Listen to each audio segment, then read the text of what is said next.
இப்படியே போனா நம்ம சப்ஸ்கிரைபர் எல்லாம் நம்ம சேனலை மறந்துடுவாங்க.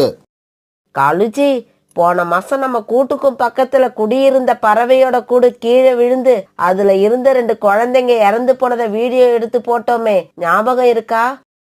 அதை எப்படி கோரி மறக்க முடியும்? அந்த வீடியோ 2 மில்லியன் வியூஸ் போச்சு. அதே மாதிரி ஒரு ஆக்சிடென்ட்டை தான் நான் எதிர்பார்த்துக்கிட்டு இருக்கேன். ஆனா நம்ம காட்டுல இப்ப எதுவுமே நடக்க மாட்டேங்குது. இவங்க இப்படி பேசிக்கிட்டு இருக்கப்ப இவங்க உட்கார்ந்திருந்த மரக்கில திடீர்னு முறிஞ்சு கீழே வந்துருச்சு. உடனே காங்கள் 2 பேரும் அந்த மரக்கிளையில இருந்து வேகமா பறந்து தப்பிச்சிட்டாங்க. இவங்க இப்படி தப்பிச்சாலும் அந்த மரத்துக்கு கீழே உட்கார்ந்திருந்த சோனாக்குருவியோட பையன் கொக்கு அந்த மரக்கிளைக்கு அடியில மாட்டிக்கிட்டான். காப்பாத்துங்க, என்ன காப்பாத்துங்க, எனக்கு ரொம்ப வலிக்குது, என்னை யாராவது காப்பாத்துங்க. காலுஜி, அங்க பாருங்க, அந்த மரத்துக்கு அடியில சோனாவோட பையன் குக்கு மாட்டிக்கிட்டான். சீக்கிரம் வந்து வீடியோ எடுங்க. குக்கு இப்படி கத்துன உடனே அங்க வந்த காலுக்காகும் குக்கு அந்த மரக்கிளைக்கு கீழே மாட்டிக்கிட்டு இருக்காத வீடியோ எடுக்க ஆரம்பிச்சது. கோரி கோரி அவனோட அப்லோட் பண்ணணும். அப்பதான் நமக்கு நிறைய வியூஸ் கிடைக்கும்.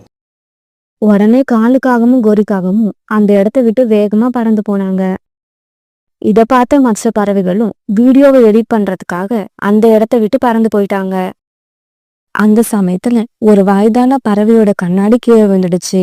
அதனால பார்வை தெரியாத அந்த வயதான பறவை தட்டு தடுமாறிக்கிட்டு இருந்தது. அம்மா அம்மா, இந்த பாட்டி கூட என்ன காப்பாத்த முயற்சி பண்ணாம நான் அழுதுகிட்டு இருக்கிறப்ப என்ன வீடியோ எடுத்தாங்க. உடனே புறா அந்த வயதான பறவை கிட்ட போச்சு. அம்மா, இப்ப கீழே விழுந்த உங்களோட கண்ணாடியை எடுத்து கொடுக்கவா? இல்ல நீங்க அந்த கண்ணாடியை எடுக்க தடுமாறிக்கிட்டு இருக்கிறத நானும் வீடியோ எடுக்கவா? புறா புறா, தயவு செய்து என்னோட கண்ணாடியை எடுத்து கொடு. எனக்கு ரொம்ப கஷ்டமா இருக்கு. நான் செஞ்ச தவற உணர்ந்துட்டேன். என்ன மன்னி